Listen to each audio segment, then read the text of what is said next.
really have the honor and pleasure of introducing Tony Lewis, and I think it doesn't need too much introduction. Most of you know him, maybe all of you, so I'm delighted to have Tony say a few words about his experience as a board member of the Brisben Center.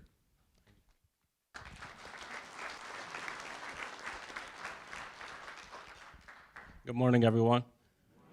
First off, I just want to thank all of you for taking the time out of your schedule this morning to be here with us. My name's Tony Lewis. I'm currently a student support specialist at James Monroe High School and a member of the board of directors. What I'm going to try to do with my time is to paint a picture as to what people like you in this room do as far as your donations. When I say donations, I don't just mean money, I also mean your time. But before I get to that, I'll get to what the title of my speech is called, Don't Cheat Others. Now, the reason why I named this speech this way is based off a conversation I had with someone 3 years ago. When David initially asked me to give this speech, I was hesitant. And I'm pretty sure David could see that in my face. He told me to think about it and let him know. As I was walking to my car, my first thought was, what am I gonna say? As I got in my car, I had an aha moment. Tony, you're telling your story. What do you mean you don't know what to say? It's my story, it's my life. I understand the story that I have to say. Now, that title came from a conversation I had with my mentor who's in this room 3 years ago. He was blunt, he was honest. He told me, you're being selfish, you're cheating others by not telling your story. Took me a second to realize what he was saying, but now that I'm in a position where I am now, my story resonates with a lot of people, specifically the students that I work with. A lot of them have been in my situation before. Also, it helps me as being a board member. So with this time, I'll share a portion of my story to show you all what your time, your money does for people like me. As a 6-year-old, I spent a little over a year at the Brisben Center. So imagine waking up as a 6-year-old, myself, my 2 brothers, my 2 sisters. We're living in Locust Grove at the time. My mom wakes us up, we get in a cab, we drive to Fredericksburg. That night, we spend the night at Payne's Motel, which is right down the street from Carl's Ice Cream. Next day, we walk to the Brisben Center, which was on Lafayette Street at the time. As we're walking up, as a kid, I'm in amazement. I'm seeing a bunch of stuff I've never seen before. I see basketball courts, I see playgrounds. So me, I'm excited, I'm happy. Not knowing that basketball would turn out to be my outlet and help me get to where I am today. As we go in, I'm in amazement as well. I see air hockey tables, pool tables, TVs, toys for kids to play with. This is stuff that I didn't experience prior to going to the Brisben Center. Throughout my time there, that year we spent, it wasn't typical. You wouldn't think that you were living in a homeless shelter. All 3 meals provided daily. I have toys to play with, I have friends to play with. Thanksgiving meals are provided by the churches and people like yourself in this room. I was getting presents for Christmas. I never got presents before for Christmas.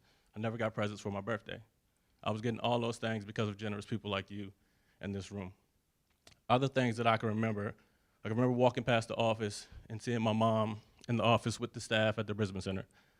As a kid, you're walking past, you want to throw your book bag on your bed, but now I see that all the paperwork and stuff that was in that office was my mom filling out job applications. Staff at the center was helping her prepare herself to transition from the Brisben Center to a better location, to a better life. Also, things that I remember is I had my own bed.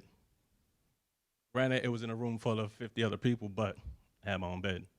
So things like that are what resonate with me.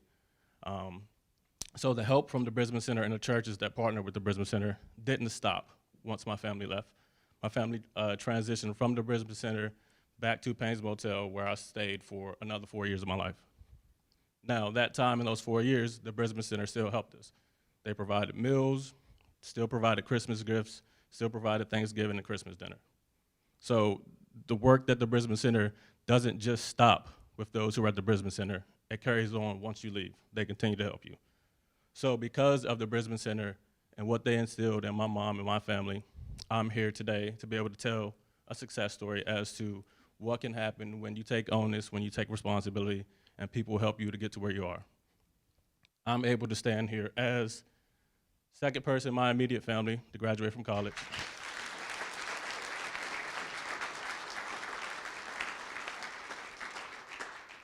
First person in my immediate family to graduate with a master's degree.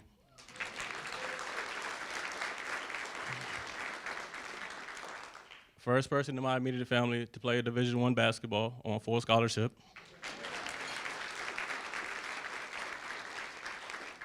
And first person to have an educational leadership endorsement, meaning I can be a principal anywhere in the state of Virginia.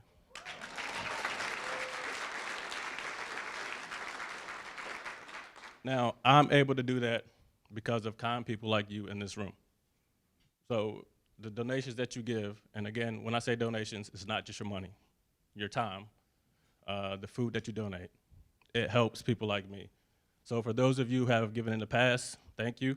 Those of you who are considering to donate, I encourage you to. And it goes back to the title of my speech, Don't Cheat Others. We're all in this room together. We're all where we are in life because someone helped us. So take the time to help others if you can. Thank you.